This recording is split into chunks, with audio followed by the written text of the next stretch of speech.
Azerbaijan और Armenia में जंग जारी है। आज़री सदर इल्हाम अलीयव ने दावा किया है कि उनकी अफवाज ने नगोर्नो काराबाख के एक अहम कस्बे शोशा पर कब्जा करके बड़ी कामयाबी समेट ली है। ये रिपोर्ट देखिए।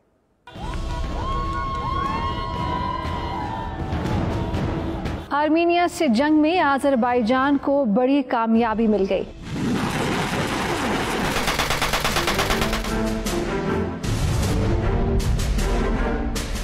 आज़री अफवाज ने स्ट्रेटेजिक एतबार से अहम तरीन कस्बे शोशा पर कब्जा कर लिया। आज़री सदर इल्हाम ने फतह का दावा करते हुए कहा, शोशा की आज़ादी अज़रबैजान की तारीख का हिस्सा बन जाएगी और दुनिया की कोई ताकत हमें नगोर्नो काराबाख वापस लेने से नहीं रोक सकती। दूसरी जानिब आर्मीनिया ने कस्बे पर कब्जे के दावों की तरदीद करते हुए कहा कि जंग अभी जारी है। शोशा नामी कस्बा जिस जगह मौजूद है वहाँ से आर्मीनिया के इलाके को मिलाने वाली शाहराह गुजरती है और ये उसके दारुल हुकूमत से ऊपर की जानिब है। अगर उस पर कब्जा हो जाता है तो ये दारुल हुकूमत पर हमले के लिए एक पोस्ट का काम दे सकती है।